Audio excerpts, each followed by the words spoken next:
E ngā mana, e ngā reo, e ngā karangataha maha, tēnā koutou katoa. Ko te wehi ki te atua, nāna nei ngā mea katoa. Ki te hau kainga o tēnei rohe, ati awa me Ngāti Toa rangatira, tēnā koutou. Nei te rā mihi miharo kia koutou katoa ngā wahine toa. He rā whakahirahira tēnei, he rā ki te whakanui ngā wahine toa katoa o te whānui. He rā ki te whakamana, ki te whakakaha, ki te whakapākiri i tātou katoa. Nau mai, haere mai, piki mai, tēnā koutou, tēnā koutou, tēnā tātou katoa. Tā lofa lava, ni sambulavinaka, kia orana, maloe lelei, tā loha ni, bonjour. Ni hao, namaste, and warm greetings to you all. Dignitaries, including the Honourable Minister Genta, who is here with us today, ambassadors from some of the embassies based in New Zealand, women and men, established and young, who are here in this venue and via live stream. Morena, and welcome to the 2020 International Women's Day breakfast here in New Zealand's Parliament, the first for this decade. New Zealand is the first country in the world to celebrate this occasion. I am Loretta Elive Daunakamakama, a board member of UN Women Aotearoa New Zealand and your MC for this breakfast. The theme for today's event is creating an enabled and equal world. For each of us, we have an opportunity to enable and to ensure an equal world where all people, especially women and girls, are afforded the chances to realise their fullest potential. That all women are empowered to speak their minds and to have their voices heard and be taken seriously. This event is an excellent platform for each of us, individually and collectively, to acknowledge the great progress that have been made by many wahine toa and leaders, past and present, to pave the way for us to be here. Today and in the days, months and years ahead, it is up to us all to ensure that we do what we can, where we are, to make an impactful difference, to make an enabled and equal world for all. This event is proudly brought to you jointly by UN Women Aotearoa New Zealand and the Zonda Club of Wellington, and special acknowledgement to ANZ Bank, UN Women Empowerment Partner, who have made it possible to live stream this event, and Cordia for screening this event on Freeview Channel 200. As I've said before, this event is being live streamed and watched by over 40 groups and individuals around New Zealand and around the world. And again, for our audience who are joining us via live streamed, I encourage you to tweet during the breakfast using the hashtags #WeToo, #IWT2020, #Zonta, #UN Women, #Each for Equal, and #Gender Equality. It is now my pleasure to welcome to the podium Belinda Hemiona to start us with a karakia. Belinda is a member of Zonta and is proudly of Ngāti Apa descent from the Bulls area, however was raised in the rural far north. Belinda champions equality both in her family and in her work. Following Belinda, we will then have Katie Bulkley, the president of Zonta Club of Wellington, to give her address. Belinda.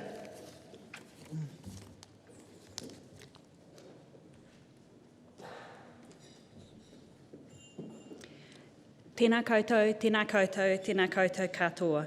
Ngā mihi nui ki a koutou, nau mai, haere mai ki tēnei hui.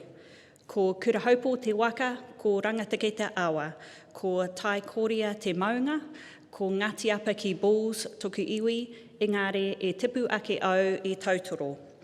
Ko Pariwanui me ngā rātana o ku marae, ko Barry Barclay toku papa, ko Sue James toku mama, ko Damon Himiona hoa rangatira, ko Chase toku tama, ko Belinda toku ingoa. Nō reira, tēnā koutou, tēnā koutou, tēnā koutou katoa. Welcome. It's my real pleasure to get to settle us into today with a karakia. Just like to welcome distinguished guests and all the wahine tour that have been acknowledged, and thank you for that welcome, Loretta. So we will begin with our karakia. Karakia timatanga. Whakataka te hau ki te uru, whakataka te hau ki te tonga. Kia mā kina ki uta, kia mā taratara ki tai. E hi ake ana a tākura, hi tio e he huka, hi hauhunga, ti hei mauri ora. Kia ora koutou.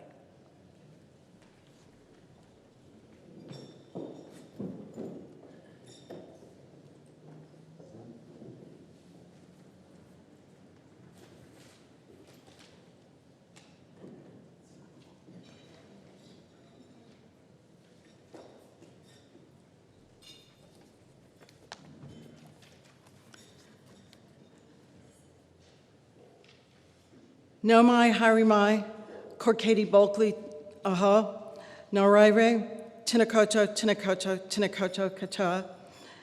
Welcome, and all the mother tongues here present. And for my mother tongue, howdy. How's it going this morning? I'm a little girl from Texas who is now a Kiwi, and it's really great to be with you. I come from a long line of not morning people. In our religion of my family, we don't get up before 7, and we sure as hell don't speak till 9. So each year, this is the one day of the year I consent to getting up this early because you guys are worth it. So I'm so glad to be here, and I'm so glad you're here. It's my role today to welcome you to this breakfast and to tell you about Zonta, one of the organizers of this event. First, I'd like to begin with recognizing the heads of the diplomatic missions in New Zealand and their excellencies, the ambassadors and high commissioners from Australia, Egypt, the European Union, France, Indonesia, Malaysia, Samoa, the Netherlands, the United Kingdom, the United States, and Timor-Leste. We also welcome Dame Diana Crossland and Zonta's own Dame Margaret Sparrow. Margaret has just been named the Senior New Zealander of the Year, so just really proud to see that.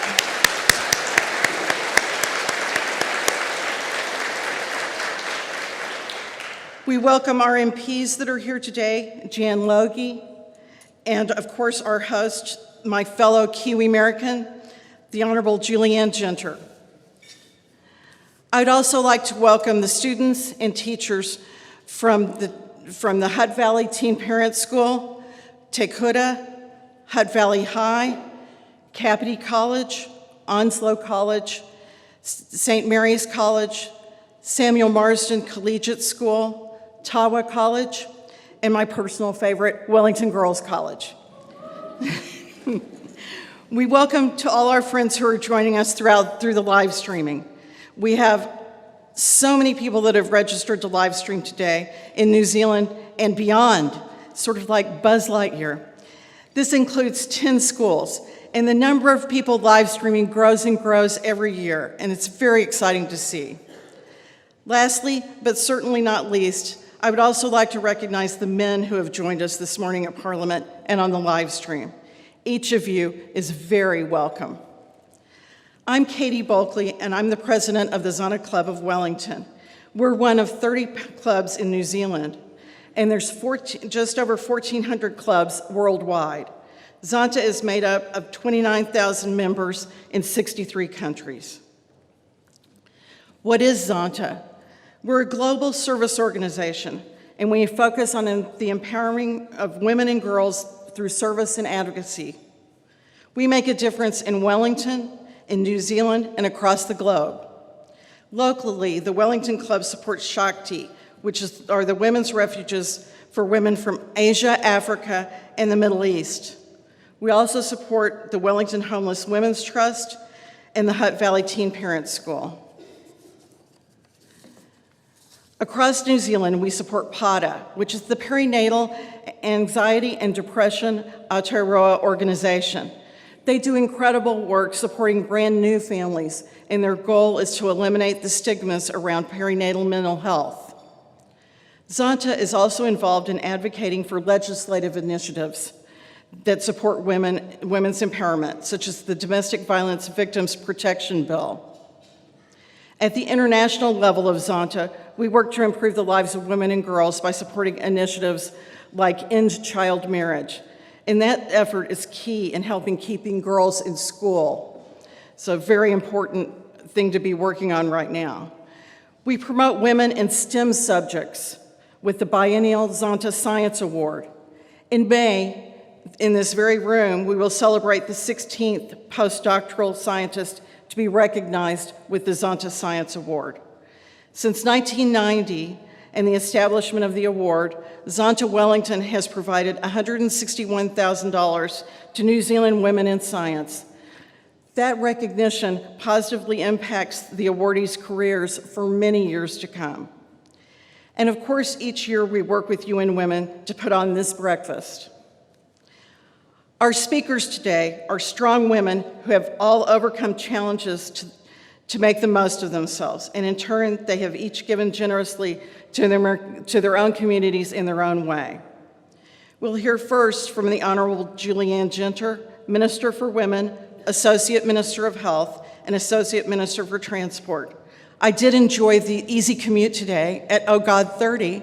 Thank you, Julianne. I'm looking forward to hearing what she has to say this morning. We're also fortunate to have Tiana Apati, President of the New Zealand Law Society, speaking to us. She is the first Pacific descendant and the youngest ever president of the Law Society. Our final speaker will be Dr. Taukilupe Taumaui Peo. I had help with that. She is a female vascular surgeon in New Zealand of Tongan descent. She's the only Polynesian vascular surgeon in all of Australasia. It's an impressive group of women. Why do I look forward to IWD every year?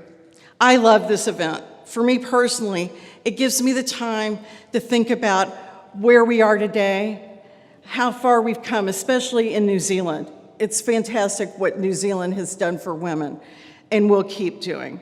And then I like to look forward to how much there is left to do.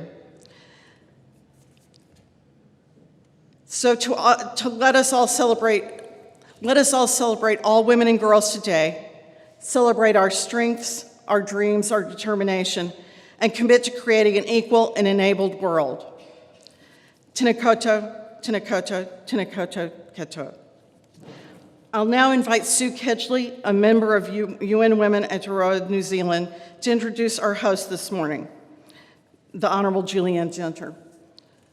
Sue.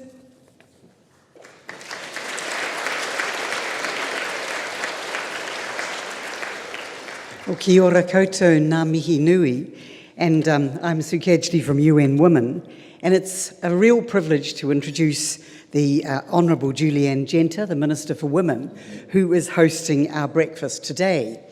And I was just reflecting that it was 50 years ago that women's liberation, back in 1970, burst onto the scene in New Zealand, the second wave, some say, of feminism, and we were, some of us who are here today were members back then, and we were determined that we were going to liberate women and bring about gender equality in a matter of years. So here we are, half a century later, and still there is so much unfinished business.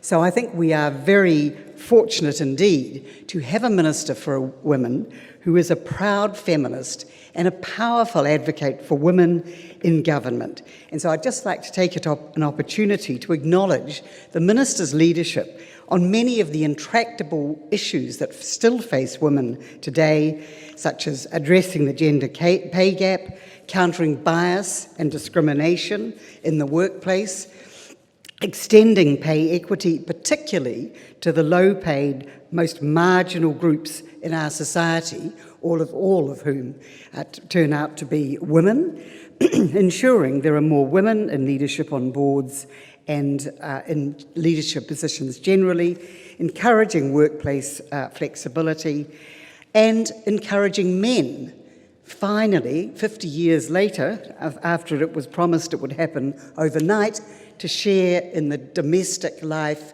bringing up children, looking after the home.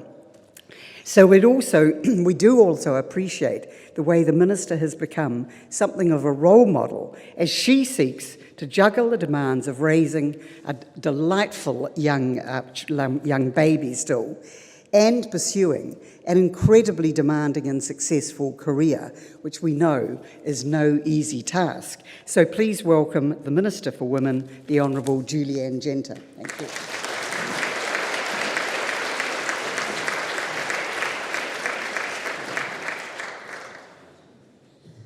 Tēnā koutou, tēnā koutou, tēnā tātou katoa. Nā mihi whakanui kia koutou. Tēnā koutou katoa. Ko Ririrangi te waka, ko Sierra Nevada nā maunga, ko Yuba te awa, ko te moana nui a kia te moana, ko Ngāti Americana, ko Ngāti Pākehā nā iwi, no Karaponia aho, ko Te whanganui a tara tōku kāinga e nāiane ko Julianne Genter aho. I'd like to begin by welcoming you all this morning and those who are joining us online. And I'd particularly like to thank Sue and Katie for that very warm welcome. Thank you to UN Women and Zonta International for co-hosting this event. It's a fantastic event. It's now the third one I've had the privilege of hosting as Minister for Women. And it's fantastic to see everyone in the morning and remember how important it is to celebrate where we've gotten to, as well as joining together in solidarity with determination for where we have yet to go. I'd like to welcome all of the distinguished guests, including, I believe, my ministerial colleague, Tracy Martin, my parliamentary colleagues, especially Undersecretary Jan Logie, who's doing such important work to end sexual and domestic violence, one of the most important planks of work, I think, in our government for ensuring that women and girls can truly live good lives. And a special welcome to our keynote speakers, Tiana Epati, and Dr. Lupe Tomaupeo. We're so privileged to have you here. Our government, we are working to improve the lives of women and girls in Aotearoa in New Zealand. And some of that work is the work that we just saw the second reading of the bill to finally reform the law around abortion so that we can increase the access and safety of critical health services to all women, and I want to recognize all those women who've been working towards this reform for so long, decades.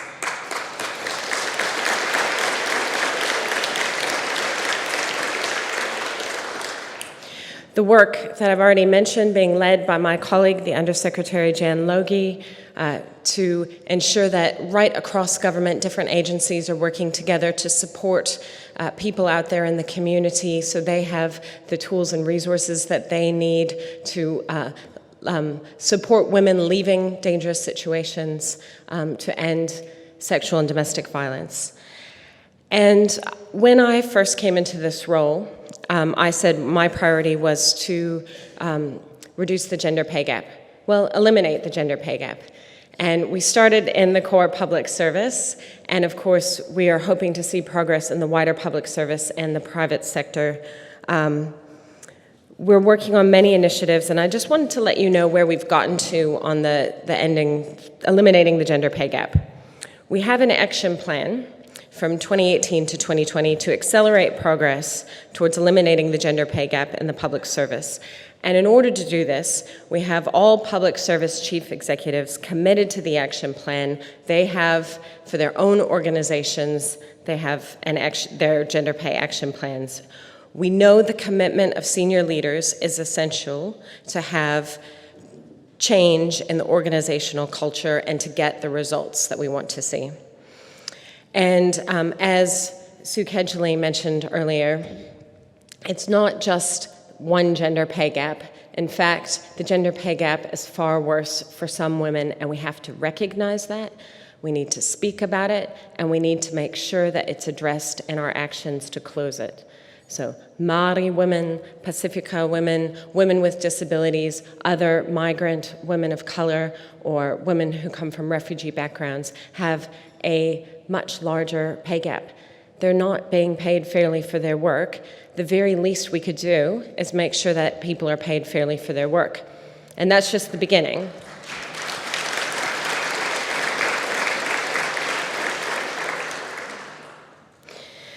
So the action plan has concrete milestones, and I'm really pleased to share some of the great results.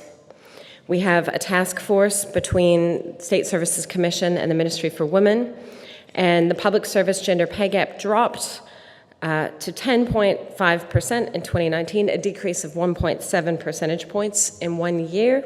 This is the largest reduction since 2002 and the lowest gender pay gap ever recorded for the public service.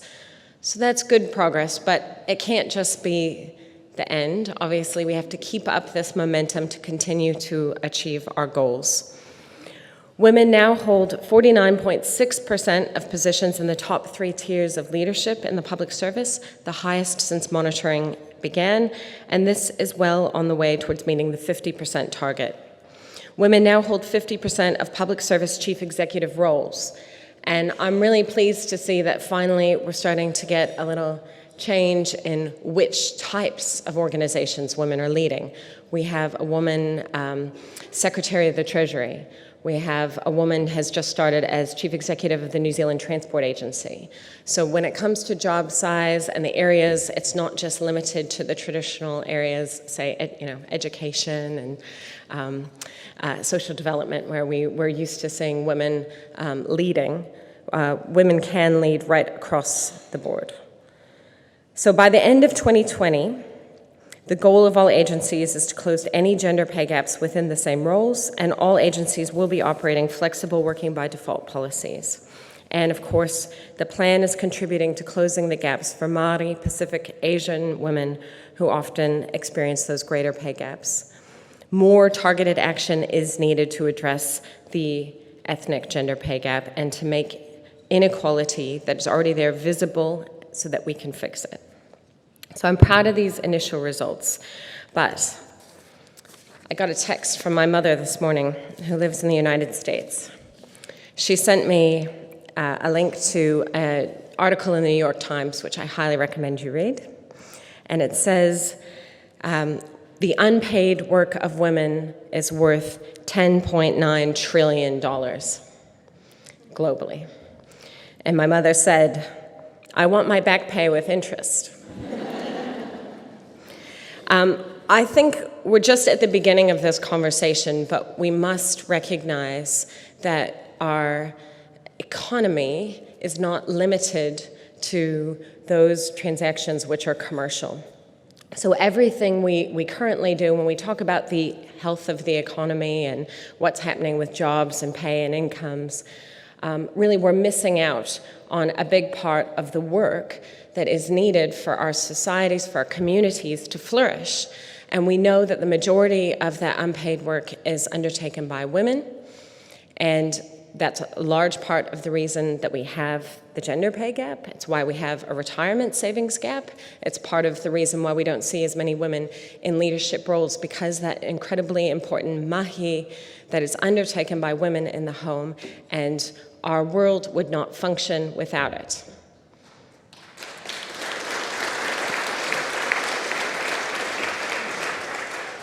So ahead of International Women's Day on Sunday, I want to reflect on that as well as the themes that are emerging. We have been discussing that this generation is generation equality. The power is in our hands. We're realizing women's rights to create an equal and enabled world. This year, 2020, is a pivotal year for advancing gender equality worldwide as we take stock of the progress made for women's rights since the adoption of the Beijing Platform for Action 25 years ago. So 2020 marks the 5-year milestone towards achieving the Sustainable Development Goals, the 20th anniversary of UN Security Council Resolution 1325 on women, peace, and security, and the 10th anniversary of the establishment of UN Women.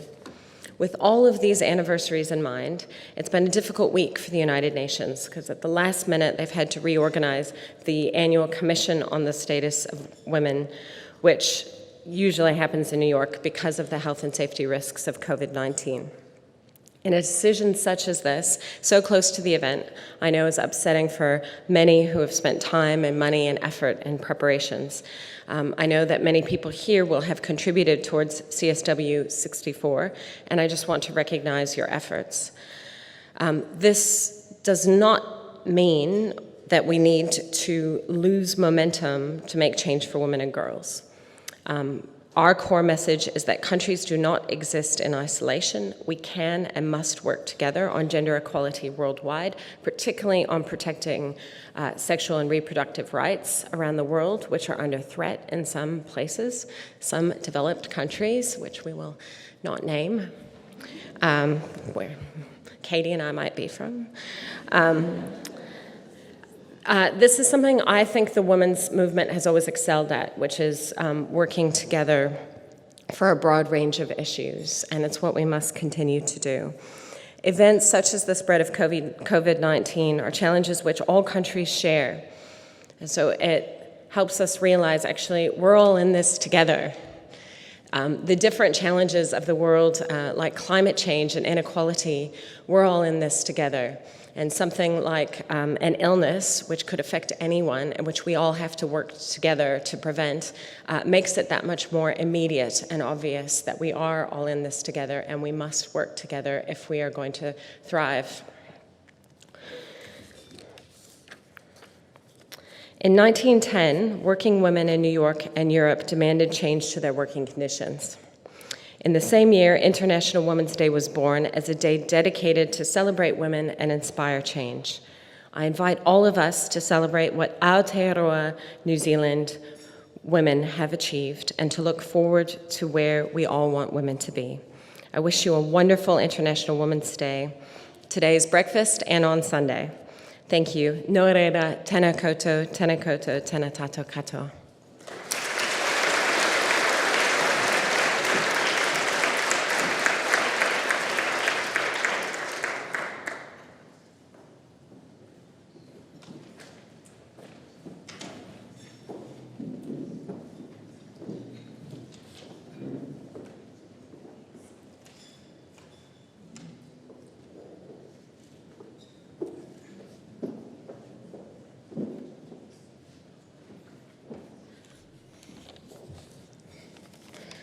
Hello everyone, I'm Zoe Dewhurst of the Zonta Club for Wellington.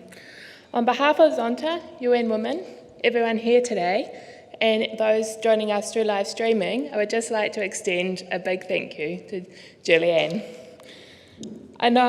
We know you are busy, and so we are really grateful for the time you have taken to be our host here at Parliament this morning. Thank you for sharing your insights into policies that seek to create an equal and enabled world for all. Your work on abortion, sexual and domestic violence, reducing the gender pay gap, and promoting women in leadership is making a significant difference to women in New Zealand. These efforts are important to ensuring the efforts of all women in New Zealand are recognised and acknowledged. So please join me in thanking Julianne.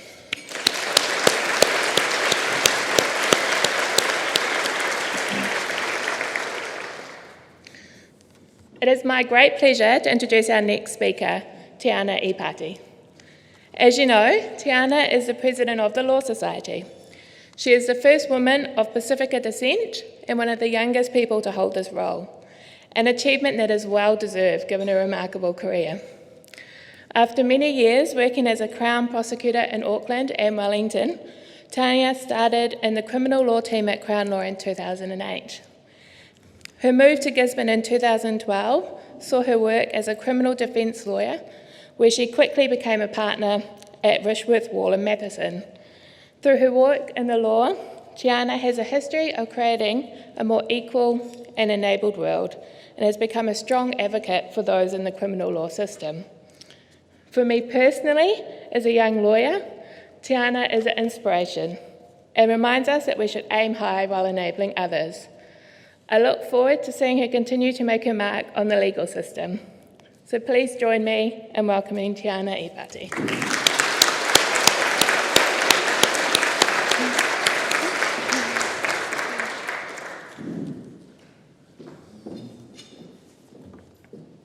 Kei ngā mana, kei ngā reo, kei oku mana wāhine, kei oku tuakana, kei oku mārei kura. Tēnei rā, taku mihi nui ki a koutou katoa. Ka huri aku mihi ki ngā mana o tēnei whenua, te ati awa tēnā koutou. Ka huri ki ngā rangatira hui nei, Minister Genta, tēnā koe. Ka tī nei rā e kupuiti me ngā kaunui e mihi nei tēnā koutou, tēnā koutou, tēnā koutou katoa. Well, good morning and a very warm Aotearoa greetings to you all. I'm going to begin my speech with a little story from Hollywood about an American woman.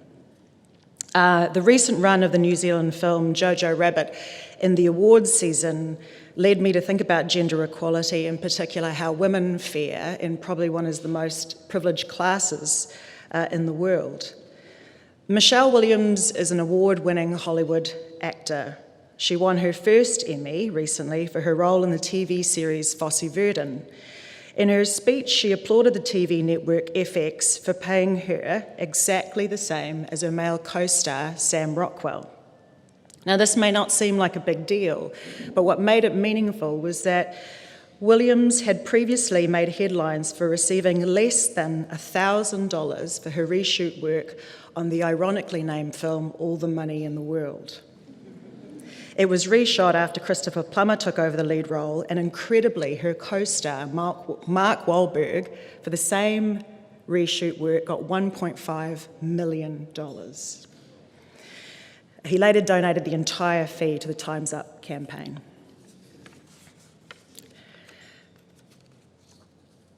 This led Williams to publicly speak out last year in a hearing about closing the gender pay gap, and she reported being paralysed in feelings of utility in the wake of news about the disparity, highlighting the lack of initial reaction as the most depressing element. Quite rightly, when she won the Emmy Award for Fosse Verdon, she had cause to stand up and say something of the power of fair practice in her personal fight to achieve it. Pointing out the obvious benefits of equal pay, she said, "When you put value into a person, it empowers that person to get in touch with their own inherent value. And where do they put that value? They put it into their work." But she did something else in that moment. She closed out her speech saying this: "So, the next time a woman, especially a woman of colour, because she stands to make 52 cents on the dollar compared to her white male counterpart, tells you what she needs to do in order to do her job, listen to her. Because she might just be standing up on a stage and saying, thank you for letting me succeed because of my workplace environment and not in spite of it." For that speech, she won a standing ovation from the audience. This is the third year in a row that I've given a speech on International Women's Day, and I have to say up until this morning, what I've observed and from other women's events is that the focus is almost primarily on the general gender pay gap as a way of gauging how well gender equity is tracking. Yet what we do, what we measure, what we hold up, says something about what we value, and importantly, it defines the narrative. So in New Zealand, how are we doing? The gender pay gap is 9.3%. This is the third smallest gap since the series began in 1998, when it was 16.3%. The unemployment rate for women is 4.4%. In recent decades, the unemployment rate for women has generally been higher than that for men, but the rate for men is still only 3.9%. In November of last year, news media reported that the pay gap between men and women in the public sector had seen its biggest drop in 17 years. Figures show that the gap in the public sector went from 12.2 to 10.5% in a year. So all of this suggests as a country we're doing well when it comes to gender equity, that women are starting to close the gap. However, the gender pay gap for Māori women is approximately double the overall gender pay gap, and it's worse for Pacific women. In the public sector, the gap for Māori women is 16.3%, while the pay gap for Pacific women is a staggering 25.6%.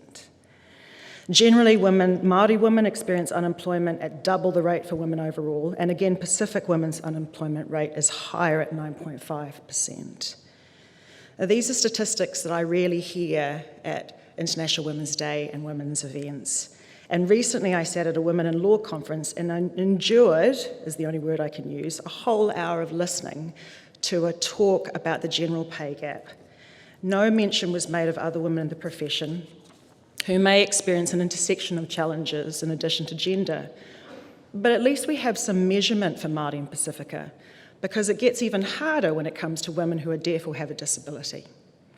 In a recent cabinet paper, the government accepted that traditionally it has not been possible to look at the links between disability and gender-based underevaluation in the remuneration of women in the state sector due to a lack of data.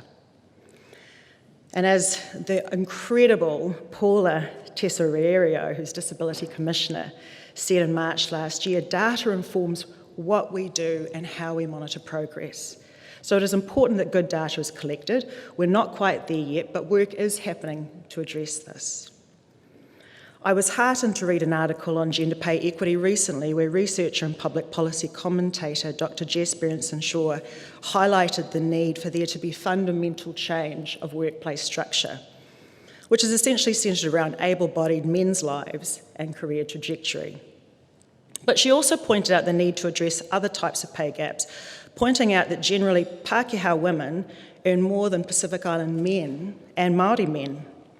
She went on to say that if you have a Pacific Island family that's a traditional heterosexual couple, that's 2 people being underpaid compared to Pākehā.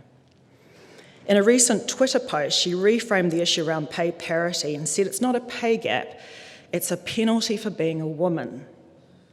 Wait till you hear the penalty for not being white.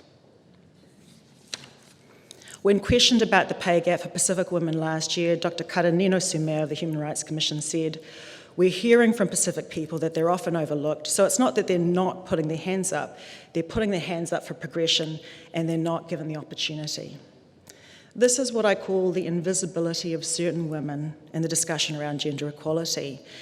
And what that does, even on days like today when we all come together to celebrate equality, is it leaves some women out. And the reason I raise this is because something similar happened in the legal profession. As you all know, the legal profession has had to face up to a painful period of reckoning. There's no other way to put it, when it comes to gender equality in the wake of the Me Too movement. In April of 2018, the Law Society commissioned Colma Brunton to undertake a national survey of lawyers to assess the workplace environment. It was the first of its kind. It told us that nearly a third of female lawyers had been sexually harassed during their working life and more than half had been bullied. And these figures are relatively well known. But the way that the initial news broke meant that the issues have been framed, essentially by the media, as sexual harassment against young women, primarily in large law firms. And as unacceptable as it is for sexual harassment to occur anywhere, and I want to make that clear, I also want to make the point today that the focus was far too narrow. Because when we looked at all the figures and all the data provided, particularly the recent rates of prevalence, a different picture actually emerges. Colma Brunton looked at the 5 years leading up to 2018 and found that sexual harassment in that period, using the human rights definition, was higher than average among 25 to 29-year-olds, 30 to 39-year-olds, lawyers who'd been in the profession for 3 to 10 years, and lawyers working in certain practice areas. And it goes in this order. Number 1, criminal law. Number 2, tax. Number 3, immigration. Number 4, civil litigation. It goes in that order, criminal being the top. When we looked at bullying, ethnicity was found to have a role in the prevalence of bullying. The survey indicated that the following ethnic groups reported higher than average rates of bullying, which was thought to be motivated by race. 34% of Asian lawyers, 24% of Pacific Island lawyers, 15% of Māori lawyers. Bullying motivated by race. Concerned by the fact that ethnicity clearly played a role in unacceptable behaviour, the Law Society sought a further drill down by Colma Brunton for Māori lawyers only. It was the only sample group which was big enough for us to do this, so we weren't able to do the same with other ethnicities. What we found was that the 5-year prevalence figure for sexual harassment of Māori lawyers in general was 6% higher than the average. And this definition became more marked when we used behavioural definitions. When a behavioural definition is used, the figure is 40% of all Māori lawyers have been sexually harassed in the last 5 years, compared with the average of 27%. The breakdown within this is different from the overall results. It included the fact that 29% of Māori males reported harassment, compared with 14% of all male lawyers, and 46% of Māori women versus the 40% of all women lawyers. When we looked at bullying in the workplace, 62% of Māori lawyers have been bullied, compared to the half figure. And interestingly, the bullying of Māori lawyers was more likely to have involved a woman, as either the sole perpetrator or in combination with others.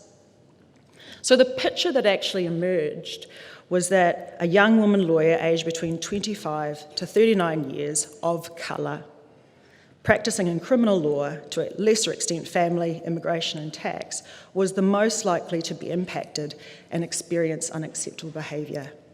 And I have yet to see a news article tell that story.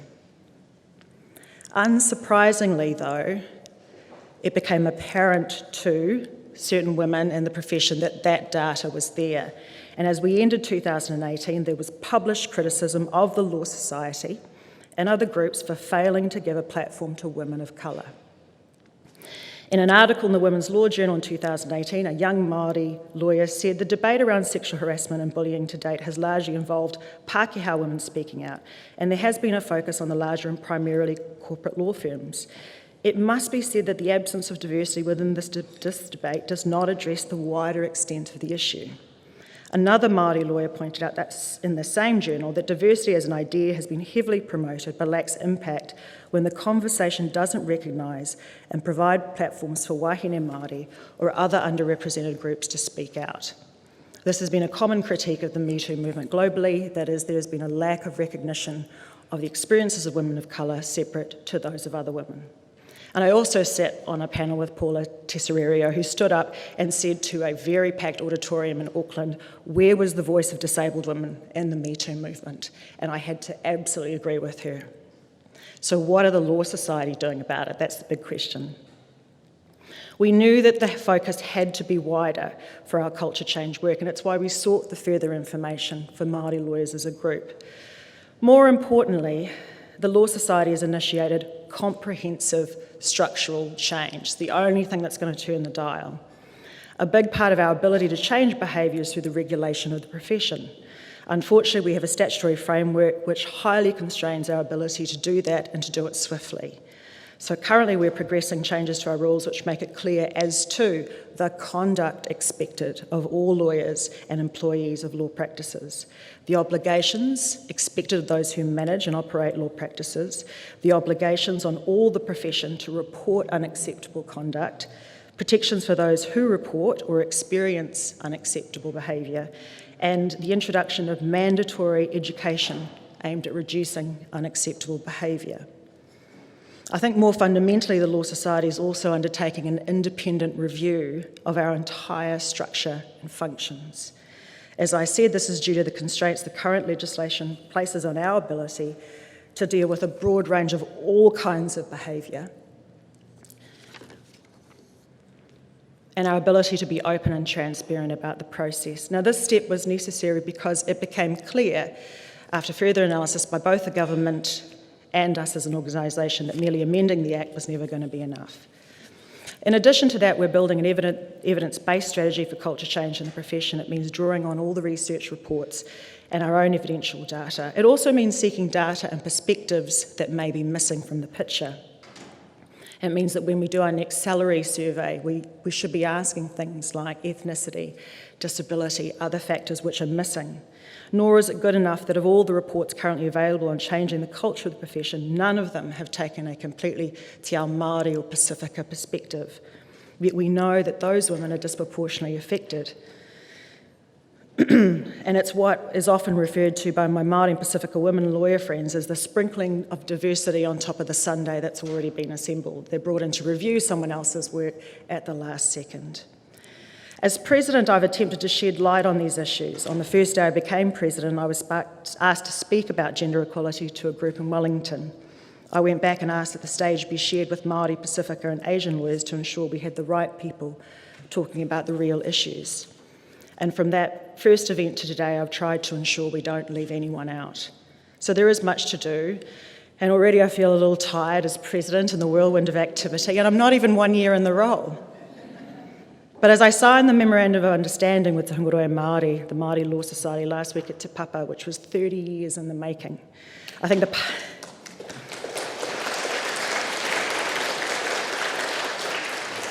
the partnerships we are forming and the work we are doing as an organisation to change will get us and the legal profession ultimately to our destination. So what does that mean for International Women's Day? Well, Each for Equal is one of the themes. It highlights this idea of collective individualism towards equality. I keep saying to the legal profession, if we all change a little bit, the whole profession changes a lot. And that goes for men and women. To do that, I think we need to be real about the levels of inequality which operate within women as a group. There is no doubt that race, disability, poverty all operate to make some women more equal than others. And it's not a competition. This isn't about participating in the woke Olympics.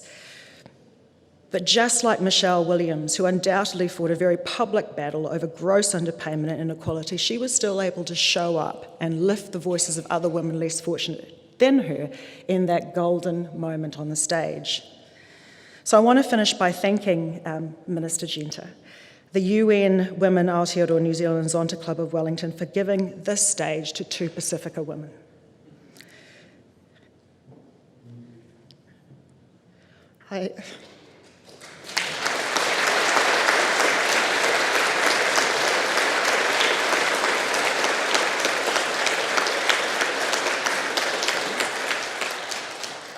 I emigrated to New Zealand as a 10-year-old from Samoa, and it's certainly a long way from the villages of Salemua and Whalealupo to this stage.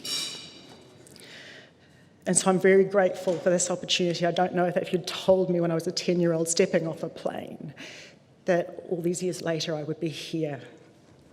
At the end of the day, this is about each of us fighting for equal for all of us, because like Beyonce once said, unless we're all free and equal, none of us are. Nā reira, tēnā koutou, tēnā tātou katoa.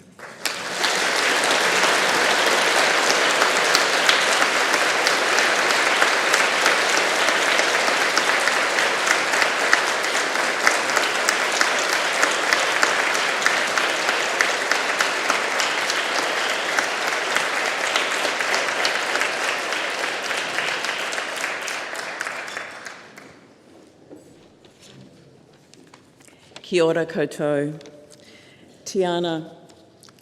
As an individual and the president of the Law Society, we see you as a role model and a force for change within your profession. Of course, this can't be you alone. It needs a groundswell of people working together for change to promote equality and ensure that everyone feels included. In your keynote, you've highlighted the significance and the importance of the growing need to recognise the voices of women of ethnicity and disability to help change the dialogue in the workplace culture. We thank you for your courage in laying down a pathway for us to follow in our own organisations. Tēnā rawa atu kai.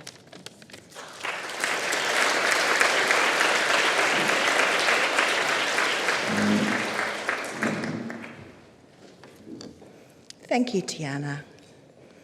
I too was a little girl from Samoa who came here, not speaking any English at the age of 11 from Whasitota in the Satapa. So I too share this moment with you.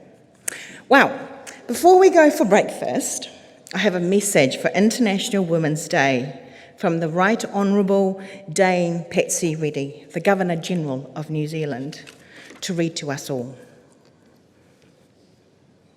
Kia ora koutou.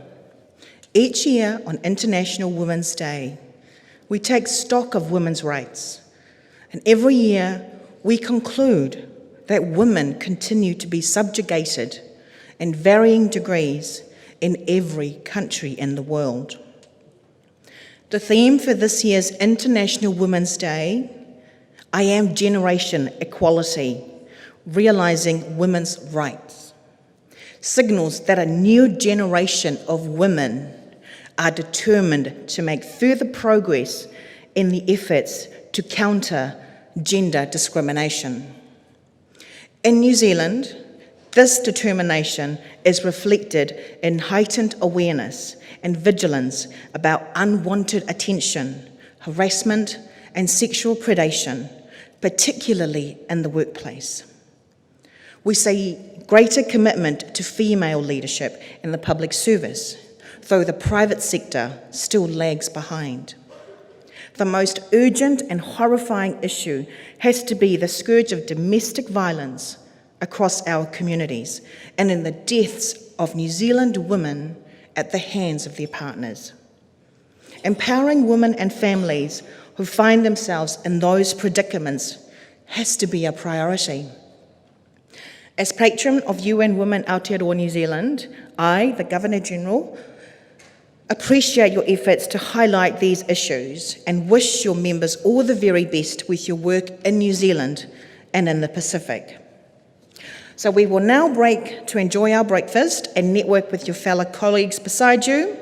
We will reconvene just before 8 a.m. or maybe after 8. About 8:10 a.m, where our live streaming will move to the Grand Hall, where we will hear from our final speaker, Dr. Tokilupe Taumoepeau. But during the break, you will be seeing videos of UN Women and Zonta projects from around New Zealand and in the Pacific. Enjoy your breakfast.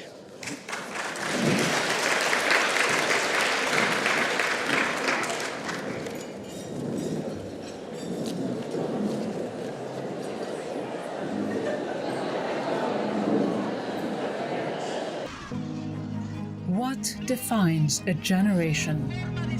Climate justice! Right now! Is it just about the year you were born? Or is there something more?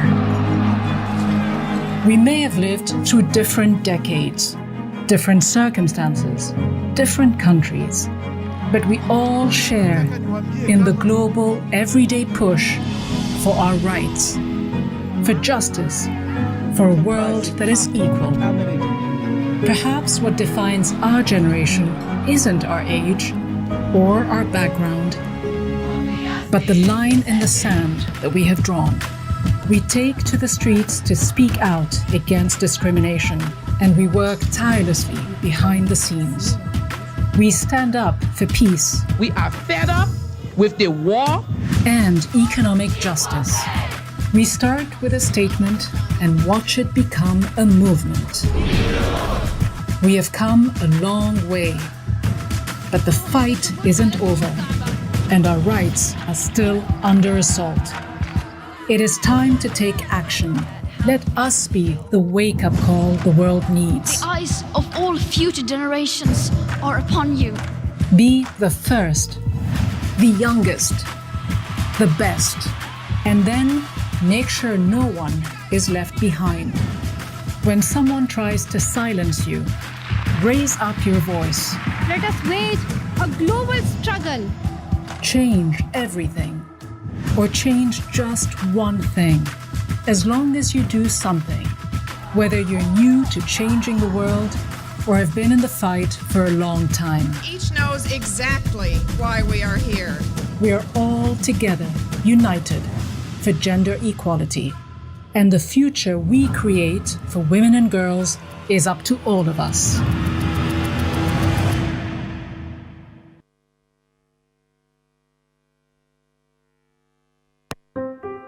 Today is her 12th birthday. But because of gender inequality, poverty, and traditions, she will be married before she turns 18. Becoming a child bride means a loss of opportunities.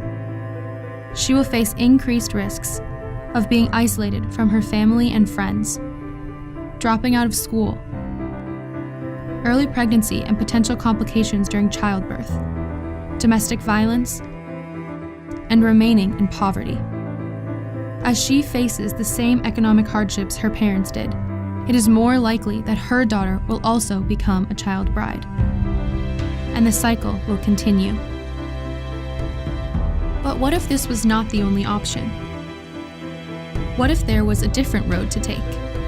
If she does not marry young, she has a chance to stay in school, stay healthy, stay safe against domestic violence, experience greater economic opportunities, and choose when she gets married and has children. She breaks the cycle of child marriage. Instead of 12 million girls getting married each year, what if 12 million girls had options for their future? The Ending Child Marriage Project has the potential to reach 2.5 million girls in 12 countries by the end of 2019. Join Zonta International today in ending child marriage.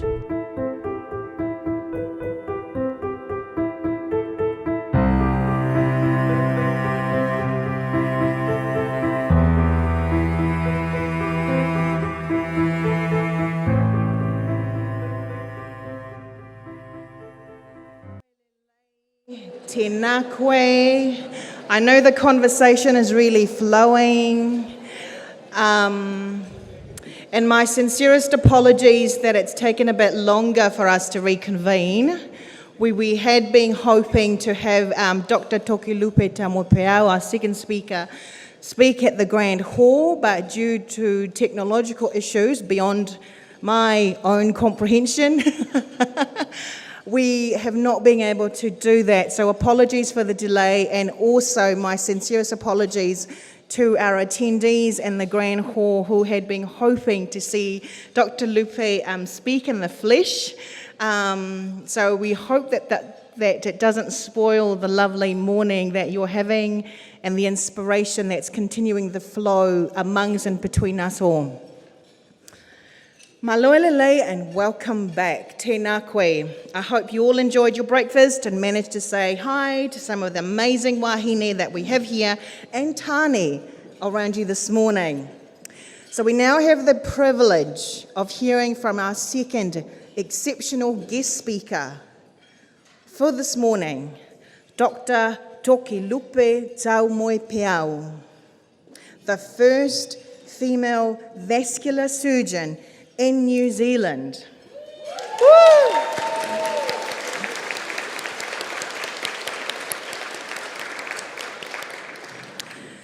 Dr. Lupe has been working hard to create an enabled and equal world in the medical field and in the many spaces and places she is involved in, especially as one of only a few medical specialists in New Zealand and around the world.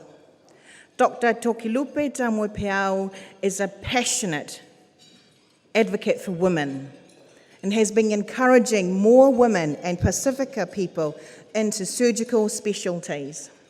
She was born into a tight-knit Tongan family where family and community were everything, and being of service to others is a key part of her work ethic.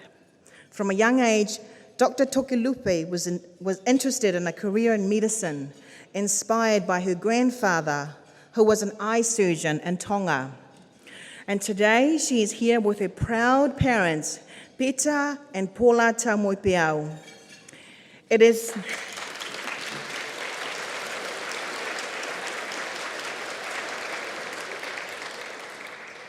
from a Pacific sister to another Pacific sister, it is now my greatest privilege to now invite Dr. Tokilupe Tamopeau to the podium.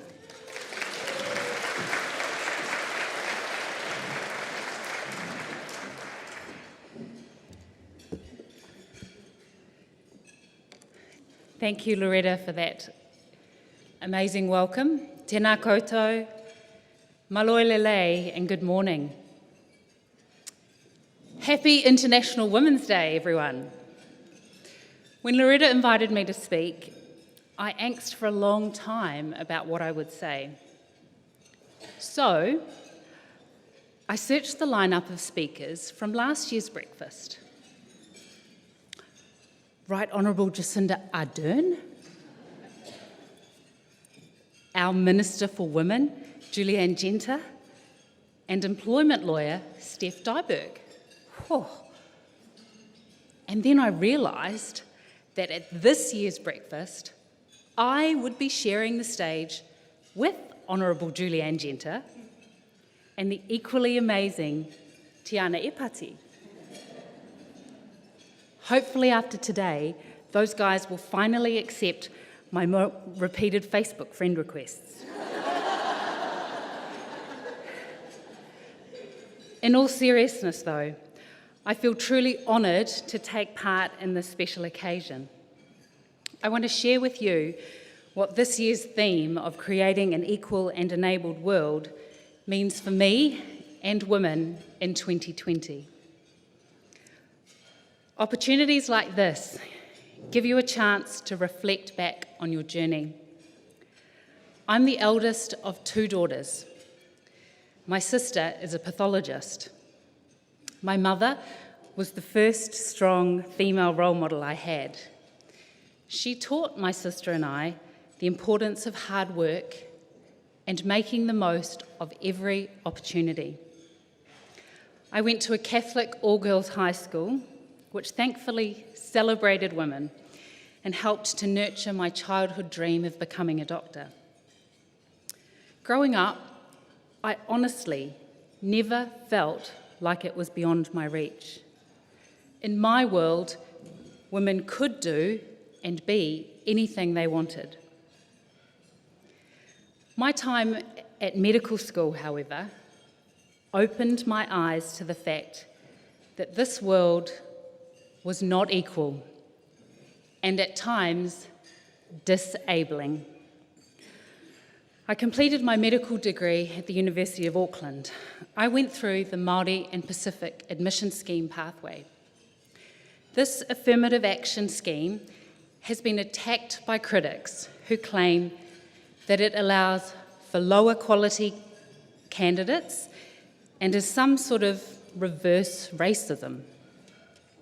In my view, schemes like these are necessary to help achieve diversity in the health workforce in order to achieve equitable health outcomes for Māori and Pacific people in New Zealand.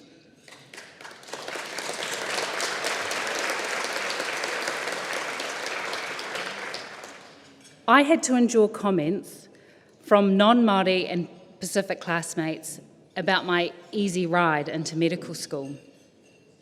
According to the latest census data, Pacific Islanders make up 6.6% of the population in New Zealand. The number of Pacific doctors would have to increase from 295 to 1,082 to reflect the makeup of our Pacific population. Similarly, Māori make up 14.7% of the population, but only 3.5% of New Zealand doctors. Research shows that when a health workforce is reflective of the population they serve, patients are more engaged and feel empowered to take ownership of their health, creating improved outcomes. That is why these schemes are vital, and it is heartwarming to know that these programs are enabling increasing numbers of Māori and Pacific students to become health professionals year on year. The numbers, however, are still a long way from our target. When I started at medical school, I was stoked to see that 60% of my class was female, especially when the stereotype is that women are a minority in this field. In fact, ladies, we are slowly breaking the mould. The Medical Council of New Zealand predict that based on graduate numbers, women will outnumber men in the medical workforce by 2025. That's within the next 5 years. Despite this, Females make up only 34% of the specialist medical workforce in New Zealand. In Australasia, only 13% of surgeons are women. The reasons for women leaving surgical training were identified in a recently published study by Gold Coast surgeon Dr. Ria Liang. These include lack of role models, grueling workloads, challenges combining unpredictable surgical workloads with domestic commitments, and issues with bullying, sexual harassment, and discrimination. I've had to deal with all of these barriers at some point during my training and career. Dr. Liang's research showed that focusing on one aspect of a person disproportionately to their ability as a surgeon only served to isolate and objectify them. Emphasising feminine characteristics by calling a woman a female surgeon rather than a surgeon who happens to be a woman actually exaggerated genderised behaviour. And one of the fallouts was that when these women were put in the spotlight or on pedestals, good men fell silent. That is, they withdrew their mentorship and support. There was a serious lack of female surgeons when I was a junior doctor. My mentors early on were in fact male surgeons who recognised my passion for vascular surgery, but never saw me, being female or an ethnic minority, as something to highlight. To contrast this, I remember being part of a group of junior doctors applying for surgical training. I was the only female in a group of 6 other male doctors at my hospital. We were all friends, but due to unconscious bias, just before we went into our interviews, one of them turned to me and said, "Don't worry, Lupe, you're female and brown, so you're a shoo-in." Never mind the fact that I'd worked bloody hard and was capable. When I was training, it wasn't uncommon for me to work up to 75 hours a week. When sitting exams, trying to fit in another 20 hours a week of study, and surviving on pretty minimal sleep. 4 days after getting married, my husband and I moved to Wellington during my training. We basically lived our first year of married life as flatmates, hardly seeing each other. Living with this work-life imbalance for years has not been easy. I was so focused on my career from an early age that I convinced myself that I didn't want children. Thankfully, I changed my mind and realised that becoming a mother filled a gap in my life that I didn't know was there. Like for all of you working mothers, however, juggling work with home commitments comes with added pressure and guilt. Dr. Charlotte Chambers from the Association of Salaried Medical Specialists published her research findings on understanding why women aged between 30 to 40 in the specialist workforce in New Zealand have the highest prevalence of burnout. The title of her work was "Making Up for Being Female." Many women interviewed in this research conveyed a sense of struggle to stay on top of their work, and particularly so if they also sought to have time for personal activities, spend time with their spouses, or have quality time with their children. There was a real sense of having to not only prove your worth as a female doctor, but then feeling the need to take on extracurricular work activities and be part of committees like male colleagues at the expense of their families or risk not advancing their career. As women, we take on so many roles and pressures. I'm in the very fortunate position of having a supportive husband who's been the main caregiver for our son and home executive. But even though I know things are always taken care of at home, life in the last month for me has been challenging. It started with organising the perfect 5-year-old Star Wars party for 24 children and 12 adults. My son started school 3.5 weeks ago, so remembering about labelling his clothing, ensuring minimal plastic wrap in his nut-free lunchbox, and getting him to bed on time has been a battle. The last few on-call nights I've done have resulted in me being up through the night, operating until 5 or 6 a.m. in the morning, cancelling a full clinic of patients the next day and feeling bad about letting them down. My son has missed the last week of school due to illness, and to top it off, we lost our amazing family dog at the beginning of this week. I was feeling so much pressure to give an amazing keynote speech, and I angst over what I was going to say for a long time.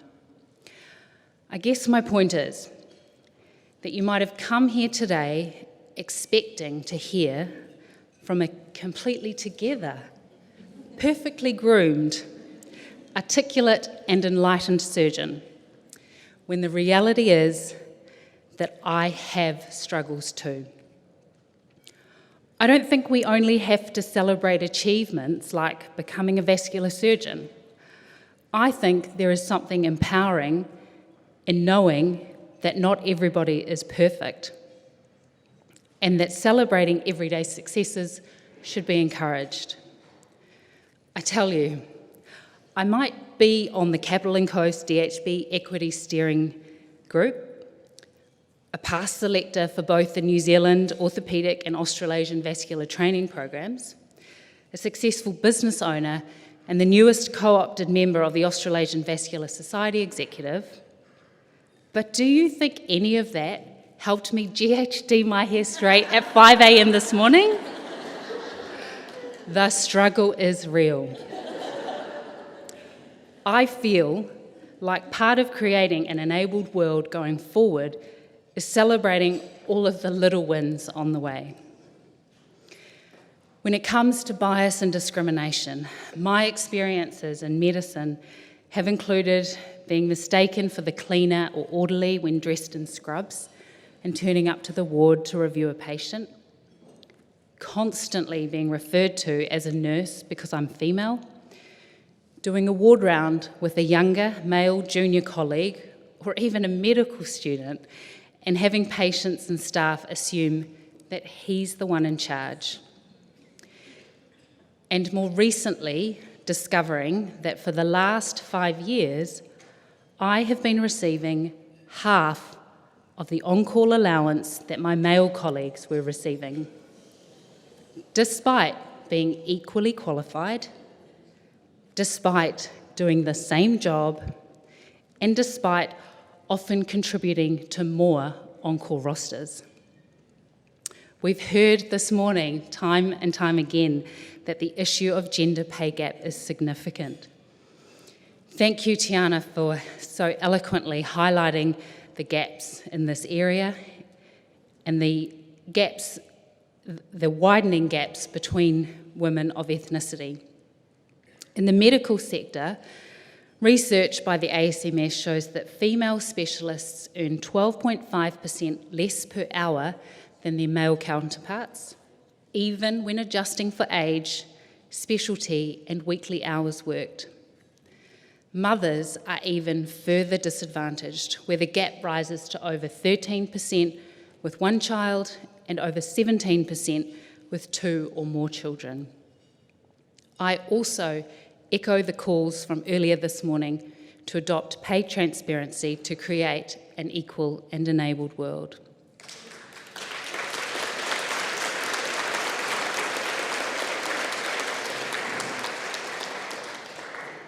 In my world, the message has started to infiltrate our governing body, the Royal Australasian College of Surgeons. We now have a diversity and inclusion plan with set targets on gender equity in both successful applicants to training and having more female role models in positions of leadership and in senior committee roles. An expert advisory group was set up following a damning report on bullying and sexual harassment in 2015, which has seen the successful introduction of a compulsory course for all surgeons and trainees to combat these workplace issues. Aotearoa is also moving in the right direction. We have 3 women in high-powered positions of Prime Minister, Governor-General and Chief Justice. There is an increasing recognition of the importance of women supporting women to succeed with the formation of multiple female mentoring programs and social groups which really uplift the profile of women. We need to stay the course. Creating an equal and enabled world starts with us looking for opportunities to foster these values in our everyday lives. Awareness of our individual bias and a shift in mindset are the first steps to breaking down the inequalities that exist. This is vital for our rangatahi, our young people, for our girls, and equally important for our boys. I want to thank and congratulate UN Women Aotearoa New Zealand, the Zonta Club of Wellington, and for all of you who have done such great work in this area over many years. The opportunity to speak at this event and listen to this morning's amazing speakers has really renewed my energy and strengthened my resolve to continue overcoming these challenges in the medical sector and in my day-to-day life. So let's stay the course. Let's empower and enable one another going forward. I'd like to leave you with a quote that might help uplift us in those difficult moments which we know will lie ahead. A strong woman looks a challenge in the eye and gives it a wink. Kia kaha. Tēnā koutou, tēnā koutou, tēnā koutou katoa.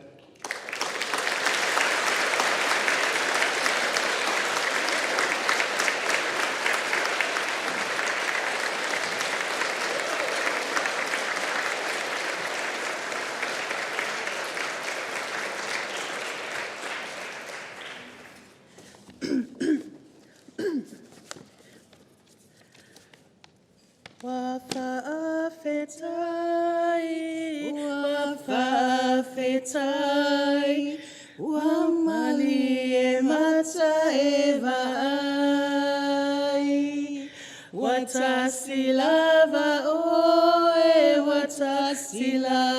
oe, ilo unefa amoy moy. Thank you, Loretta. Dr. Tokilupe, tau moe peau.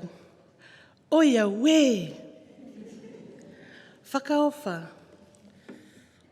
O kumau fia mo pelo I ho o lau mea. You made us proud. Everyone here. You made us proud. Amen? Amen.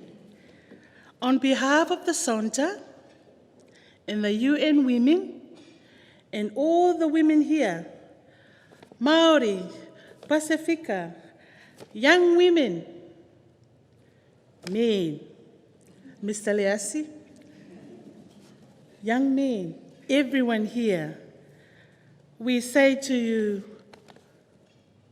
thank you very much. Me taki maata, binaka vakalevu, whaafetai tele lava. Kia ora. And not to forget, we wish to acknowledge your parents. Can I ask you, please, Paula and Elisabetta, to please be upstanding? Behind this doctor.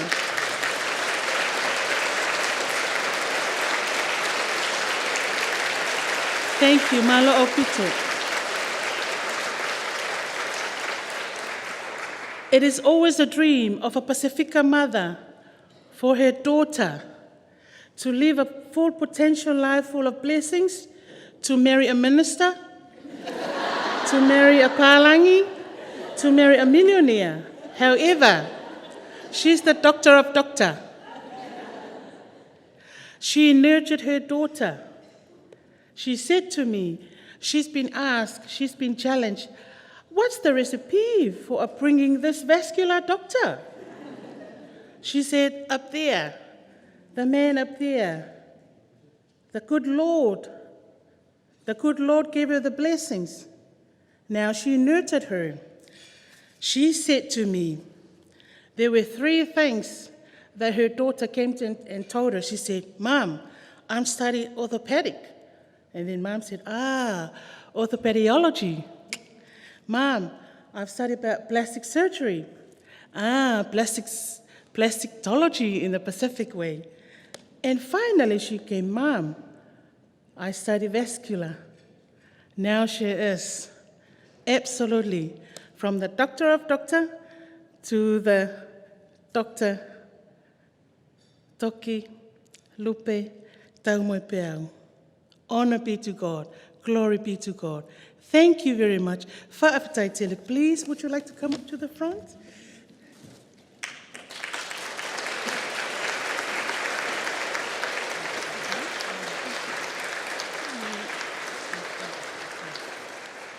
Thank you, and kia ora whaapataitele.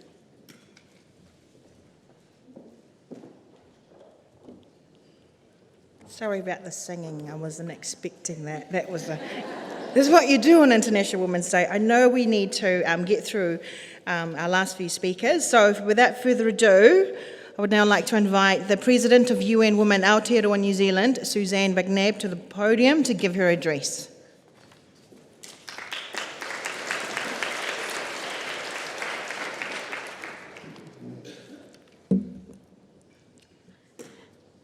Kia ora koutou. Ina mana, ina reo, ina wahine toa, e rauranga tira mā.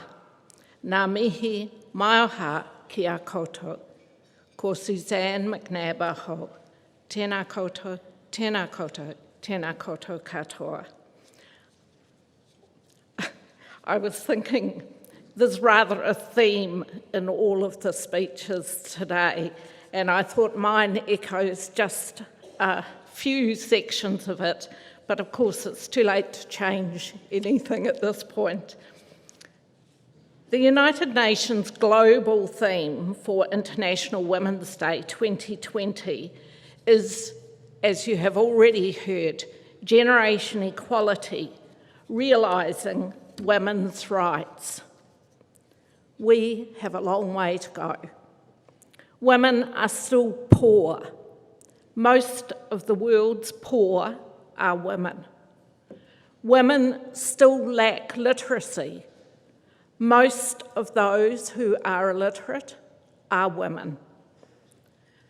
Women still earn less, as we've just so potently heard. Up to 30% less around the globe.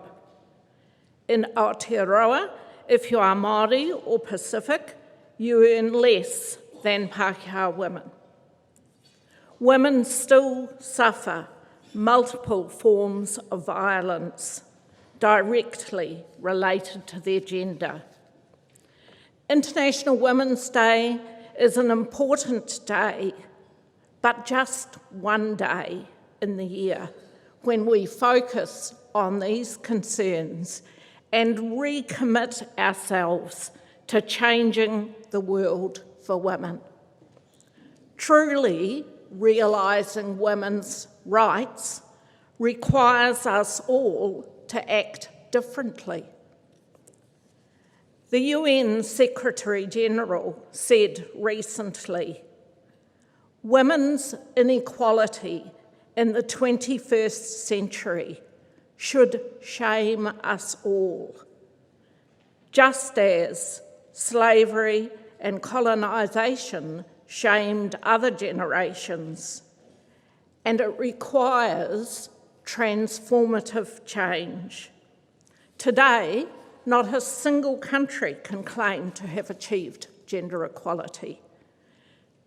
Gender equality is fundamental to solving global challenges, including war and conflict and climate change. We need to step up the pace in order for our granddaughters and grandsons, nieces and nephews to live in a world where gender equality is the norm. We need to come together on International Women's Day, celebrate our achievements and draw attention to continuing gender inequality. But importantly, transformative change, realising women's rights, must be an everyday focus. UN Women is the UN global entity committed to achieving gender equality and the empowerment of women, and has programs in 14 countries in the Pacific. The programs focus on 4 significant areas: the economic empowerment of women, which of course includes issues such as getting the same on-call allowance, political empowerment, the right to participate in the parliaments, the support to do so, and leadership, eliminating violence against women, and gender responsiveness in disasters. UN Women Aotearoa supports the work in the Pacific and works for gender equality in Aotearoa. You can play a part. You can play an active role. You can pick up one of the leaflets on your table and take it with you. Sorry for the people on the live streaming, but I can send a link to the leaflet for you. You can join UN Women to work for the empowerment of women, and you could become a regular woman-to-woman donor to support the work. And you can commit to gender equality and realising women's rights, not in another 100 years, but now. Nō reira, tēnā koutou, tēnā koutou, tēnā koutou katoa.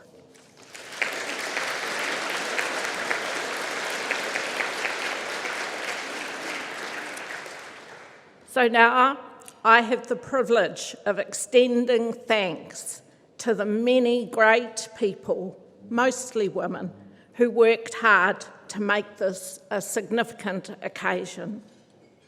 We thank the Minister of Women's Affairs, Julianne Genter, for hosting this breakfast.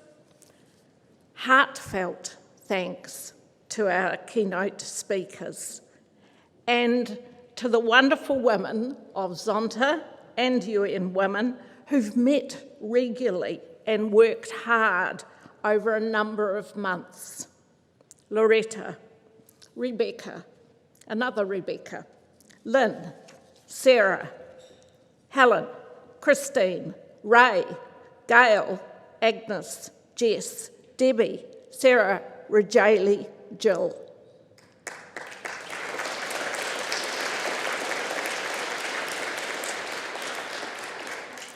A special shout out to ANZ Bank, and I know that they're having lots of live streaming sessions around the country and in Fiji. They're an empowerment partner to UN Women for the live streaming, so thanks for that. This year also, thanks to Cordia, who have made the event available on Freeview Channel 200, and to Richard, our videographer, and the team.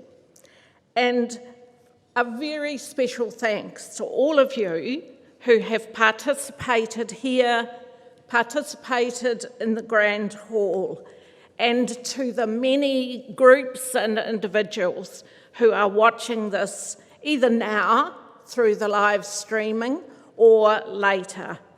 Kia ora koutou.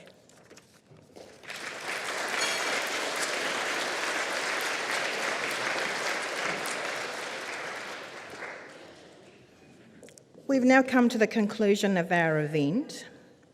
So before I give my thanks, can we please be upstanding? I've just been advised, just a very short time ago, that one of our dear ministers, who used to be, who was an ex-Green Party leader, the Honourable Jeanette Fitzsimons, has just passed away.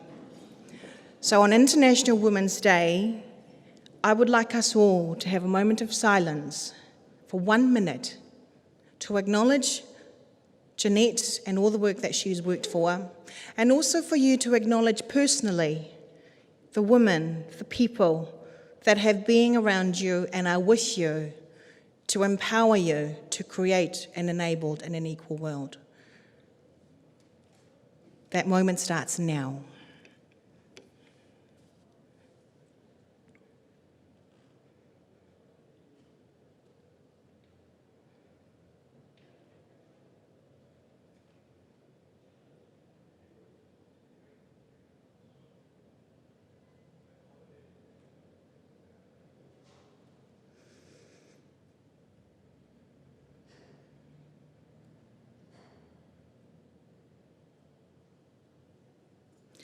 Thank you all very much for acknowledging Jeanette and for all of those that you have in your mind. You can now be seated.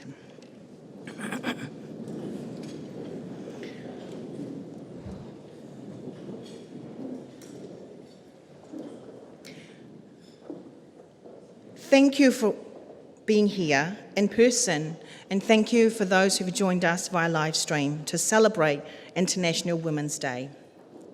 As has been mentioned, this breakfast is live stream. Thank you to ANZ, whose members are also here. I acknowledge you today. I also want to acknowledge Claudia, as has been mentioned, and also all of you for making the time out of your very special day and your calendars. I know that you all are very busy, but for you to avail yourselves to be here with us or to celebrate this occasion is fantastic. Thank you. As you leave the hall today, you will receive a yellow rose, as it is Zonta's Rose Day, where all those that support women's empowerment are recognised. Official photographs will be taken, and I'd like to invite our speakers, dames, the diplomats, our secondary school students and members of the Zonta Club of Wellington and UN Women to please join us at the banquet hall. When you leave the building, please make sure you've got your security ticket with you so they can let you out of the building. And before I invite Belinda back to the podium to close this momentous event and send us on our way with a closing karakia, I want to leave you with a few pearls of wisdom and a call to action to do what you can wherever you are to realise a more equal and enabled world for all. It is my hope that you will each leave today inspired and ready to take action to enable and empower women who might be different from you so that they too can realise their potential. It is up to us to make the change that we want to see. And it is only by working together, celebrating our differences and uniqueness, and having the right and safe environment to share our authentic stories, will we be able to understand one another and move towards achieving our greatest human potential. And we must remember that we stand on the shoulders of many brave and courageous women and men who paved the way for us to be here. So let us pick up the pace. Continue to press on with courage, determination, strength, and conviction to make a difference in the world. A world that is better, more enabled, and equal for all girls and women and all people. So that in a year or so, we might look back and be thankful for the legacy that we have created. So for a start, as you leave this event and this building, be the reason someone smiles today and always. I'd now like to invite Belinda Himiona back to the podium to close our breakfast with a karakia. Nō reira, tēnā koutou, tēnā tātou katoa, e manuia so fua.